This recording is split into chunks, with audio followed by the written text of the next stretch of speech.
So, Samantha, thank you so much for joining me today for a chat.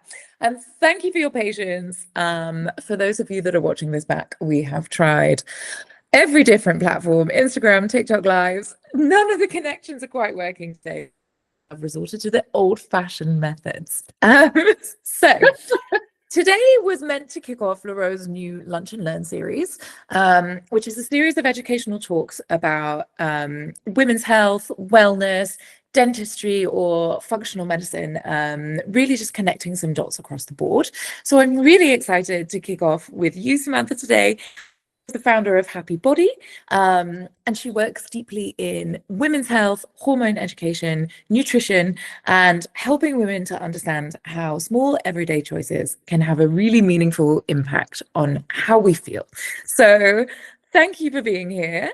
Thank you. I'll hand over to you, maybe just to introduce yourself a little bit more and a bit about your background and the kind of work that you do.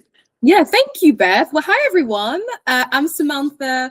I am a women's health nutritionist and fertility nutritionist as well, health coach, and I am a nutrition educator for families in Lambeth in London. I actually own my own clinic, online clinic, Happy Body, where I see women one-to-one online all across the world, and I really support women with issues like hormonal, PCOS, endometriosis, fertility, painful periods, weight loss, and so on and so on, because there is so much about us that needs to be supported.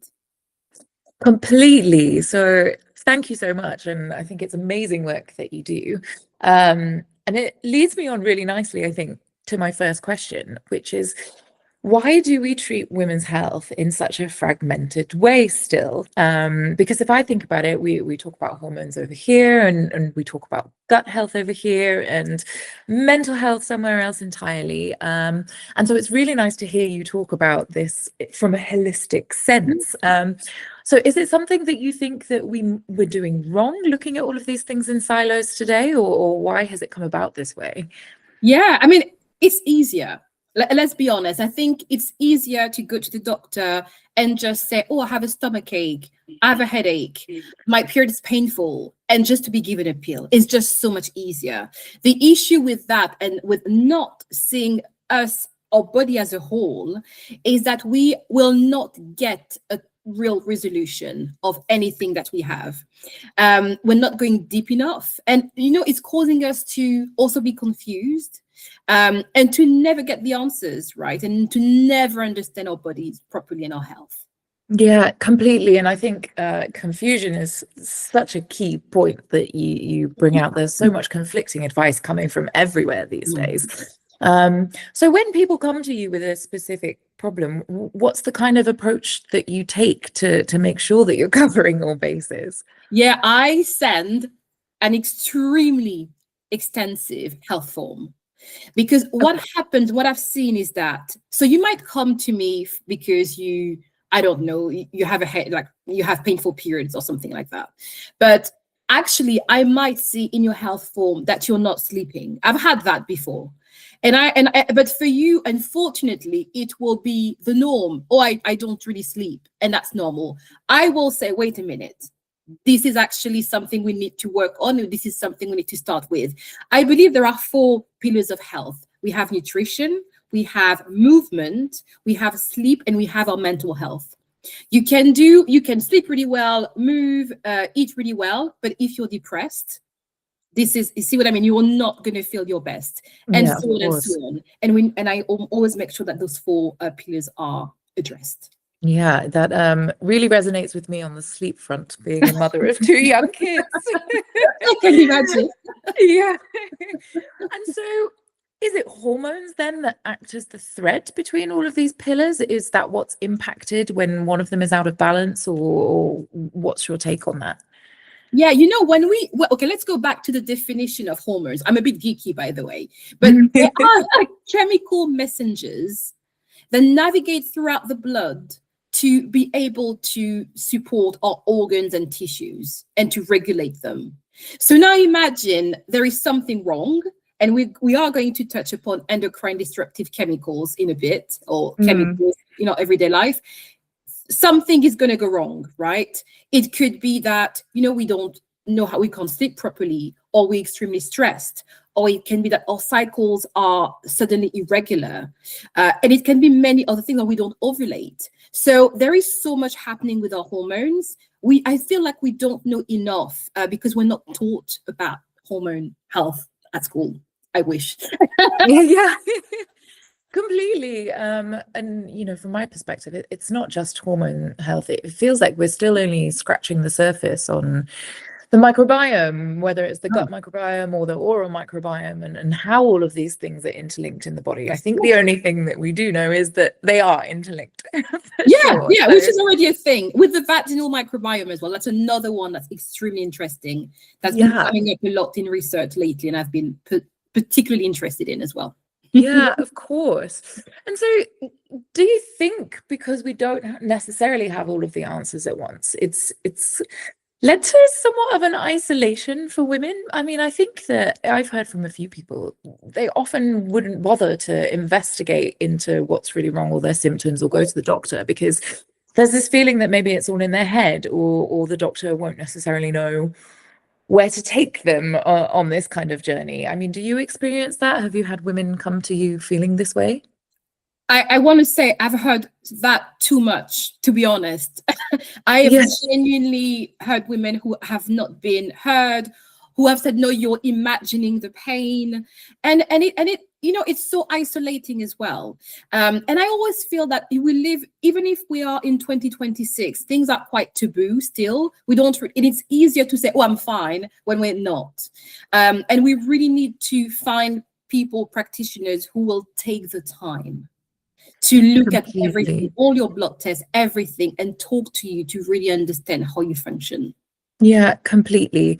And then just kind of leading into something that you already mentioned is the kind of external impacts on our health and chemicals that are present in our day-to-day. I mean, do you also have a step-by-step along with your kind of extensive health checklist that you go through? Do you also have more of a lifestyle checklist that you would look at and say, well, have you looked at these areas of your daily routine? So I mean, and I'm very excited about it, because if some of the ladies I support live in London, I actually go to their home myself to really look at everything. Because what happens is that we think about the pollution outside. We never think about the pollution we bring in our home. It could be by using poor quality candles or air fresheners with very synthetic, those smells. They have very specific smells, like bubblegum, strawberries, you can tell. Yes. But it also, and even, when you have a new sofa or anything in your home can create this pollution. So this is really important. And of course, our cosmetics as well.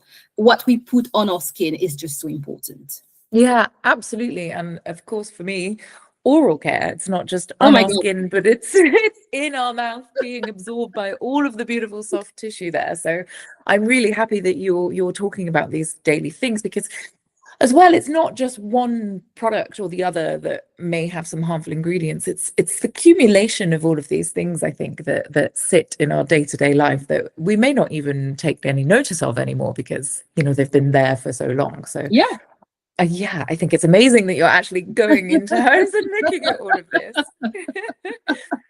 But is it women in particular that are maybe more vulnerable or susceptible to these kind of disruptive ingredients in their environment?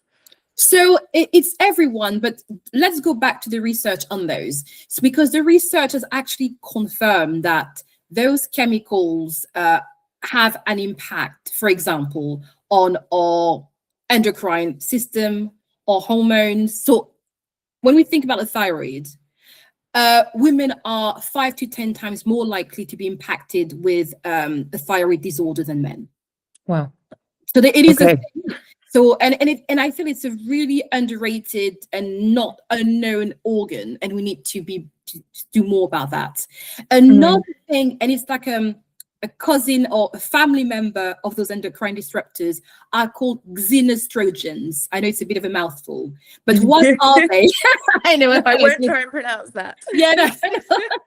But what are they? They are, again, man-made chemicals that are going to block and interfere with estrogen. So Wow. some women might be more estrogen dominant, for example, when you have fibroid, painful periods, endometriosis. So when we think about it, we really need to look into what we put in our skin in our home, because women, and let's be honest, are more likely to use more products, right, for our hair, for our skin, etc., than men. Absolutely. Not all of them, of course, but it's a generalization. Mm-hmm.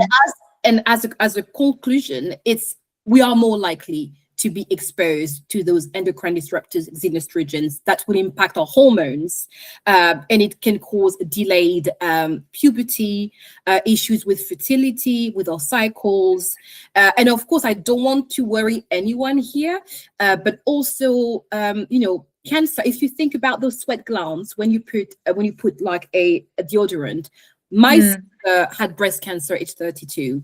Because she was using an antiperspirant in France that was then removed from the market for causing breast cancer. And I was like, no, really? So I'm so sorry to hear. That's giving me chills.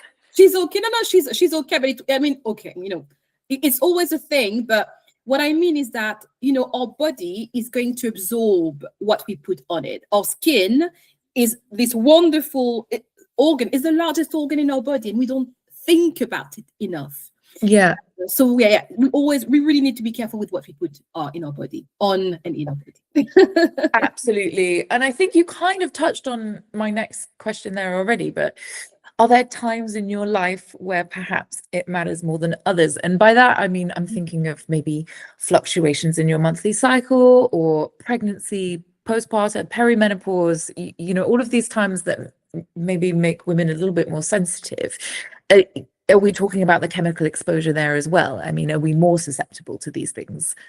You know what? I just want to say we are always exposed to those, and it's never a good thing. What I mean, because I was thinking about that, but suddenly, let's say I hit menopause, that's 51 in England as an average. I'm not going to say, okay, let's go back to those endocrine disruptors.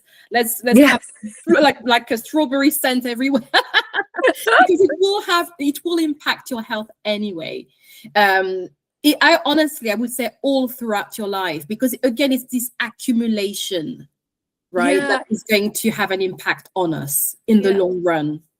This is true, actually, because I'm thinking about it again from the oral care perspective. One of the drivers for me to start Laro and try and create a more natural-based product was in pregnancy, where all of a sudden you take a lot more notice of what's going in and on your body. But of course, it was a frustration of mine that why do we only take that care during pregnancy? You're exactly right. It affects us in the same way, whether we're pregnant or not. So it was a big driver for me to start Laro and try doing things a little bit differently. So very good point. Which brings me nicely onto the oral care conversation. Because these are products that we put, and I keep saying this, in our mouth twice a day, every day, I hope. And we rarely question what's in them. So why do you think that is, when there's so much of a conversation around skincare and the wider wellness world? Why do you think? No, of course, Beth. Well, first of all, fun fact. 20% of the population in the UK on average is only brushing their teeth once. So I just wanted to say, I love looking at statistics. I can share. Where did this come from? I can actually share, because I've been looking at gov.uk. I have a whole lot of links I can share with you, but I just found it very interesting. You know what? When it comes to oral health, when I walk around the street, I'm seeing a lot of like, get your teeth whiter or get your teeth straightened. So there's a massive aesthetic side of it, but we don't really think about oral care. And for some reason, also going to the dentist can trigger quite a lot of anxiety for a lot of people.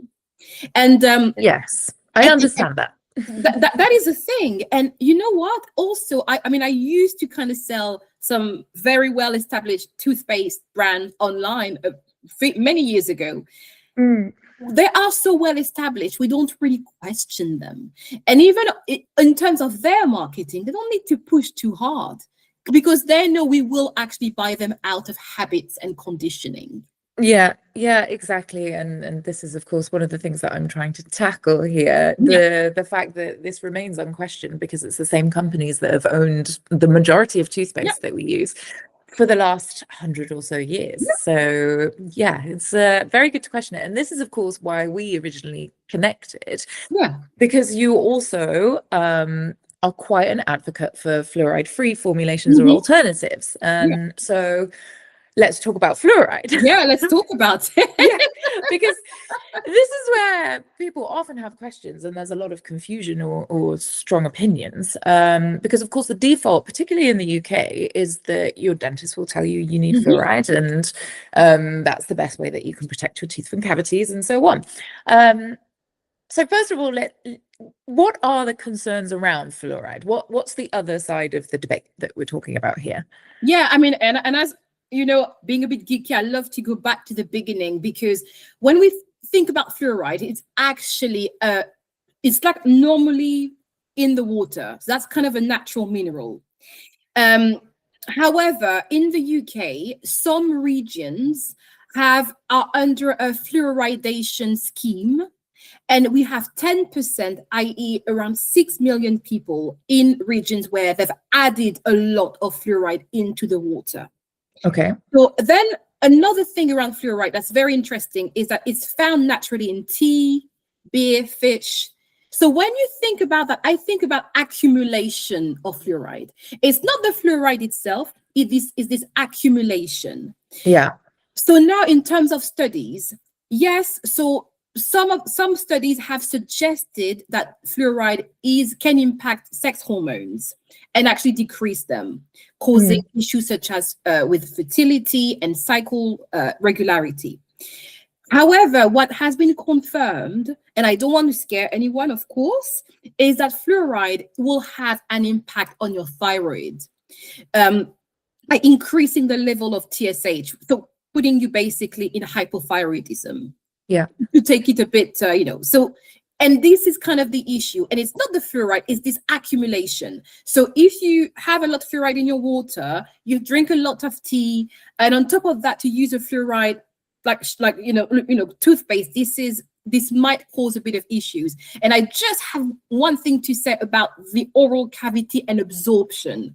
Because actually, when like underneath the tongue and in the cheek, your cheek are very fast process. It's basically a way to absorb substances extremely quickly within 5 to 10 minutes. It bypasses the digestive system and the liver, which makes it absolutely incredibly fast. So imagine what you put here is going to go into your bloodstream within 5 to 10 minutes. Yeah, exactly. It's an important point. And I always make the comparison between the spray that you get for under your tongue when you have a heart attack. You do it there because of this really fast rate of absorption in the mouth. So it's really important to bear in mind. So with fluoride, then, if I'm kind of digesting what you're saying, it's less about the chemical itself and more about the correct dosage, which is something that's really hard to control if it's so prevalent in our kind of day-to-day life. If people, Beth, are interested in the UK to know if they are in those fluoridation scheme regions, it's actually something you can find online, because it's really specific regions. But no, and I think it's really important to frame it in the way that you do. I have never particularly taken a stance against fluoride. It's more about presenting an alternative, and just recognizing that there are concerns. So and it brings me back to this idea that there is no one size fits all picture for health. And I think that this is something, again, women in particular fall prey to sometimes. Again, I think most toothpaste and frankly most healthcare products are designed as a one size fits all, and it really leaves the onus on you to do the extra work to see if it fits within your health, within your routines, and within the rest of the products that you're using. Thank you for raising all of these points. Pleasure. And I just have a few more questions around the mouth and going back to kind of hormone fluctuations and yeah, are there links between our hormone fluctuations and particular kind of gum sensitivity or inflammation? Yeah, and just to go back to what you just said so brilliantly, it is okay to have a toothpaste that is different from the rest of your family as a woman. Yes. And we do because I wouldn't share my moisturizer with my boyfriend, for example. I wouldn't. So it's something we are not used to. So what's happening in terms of the gum and the evolution of the gum, and it's fascinating. When we take puberty, there is this rise of hormones coming out of nowhere suddenly, which causes more what puberty gingivitis with like more swelling and possible bleeding. During before a period, with the shift of those hormones, the progesterone, estrogen, there is a risk of not quick, but like just a few days, temporary swelling as well, in terms of the gums. And then in pregnancy and with as well like hormonal contraceptives, there's quite a lot of hormones going on, which can also lead to gingivitis with swelling, tenderness, and bleeding. But then in menopause, and I think that's fascinating, with the drop of estrogen, women are more likely to actually have a dry mouth, burning sensation, and also like the oral cavity, like the jawbone might actually not be as supportive as it used to be, making them more prone to gum diseases as well. So it's really like all throughout your life, your gum will react differently. Yeah, it seems like something to keep a constant eye on. Yeah. And so so what would then a more female aware approach look like? What can we be doing to kind of respond to these fluctuations? I think you just said it, becoming aware and observing as well. Our gums might be just good, and also curiosity, right? Because we're used to buying certain toothpaste, but we can look around at other options. I have tried your toothpaste and my teeth have never been this soft in my life. And I'm saying this to be honest. So it's really worth exploring. Yeah, I'm very happy to hear. Thank you. Yeah, because you've said it a couple of times, like the point is really not fear-mongering or panic. It's just empowering people to maybe question just one or two parts of their day-to-day life and see if there's anything that they can do that might benefit them a little bit more. So totally. Thank you. And I think maybe I end with my last question. For anybody that's going to be listening to this, if there's just one area that you could kind of walk away and think differently about today for you in terms of optimizing your health, what would it be? And it's a big question. Overall, you know what? I was actually thinking about products and what we use. Before buying something, maybe just wonder, what is it? Why am I buying it? Does it smell very strongly of bubble gum or strawberry? Don't know why I have those in mind, because probably they have synthetic fragrances, and it's worth exploring. And it doesn't take a lot of time. It's just, something is finished. Let's have a look at actually what is out there that might be for me. So buying more intentionally and not just based on marketing. I think. Oh my God. No, that's amazing advice, and thank you so much for sharing all of these insights. It's invaluable. Sorry to anybody again who wasn't able to see this on the live, therefore we couldn't take live comments or questions, but if you have any questions for us, you can always DM either the Laro London account or Samantha's account herself. I'll make sure all of the links are in the in the post. And thank you again for your time today. It's been such a pleasure speaking to you. Real pleasure being here. Thank you so much. Take care. Speak soon. Bye. Bye.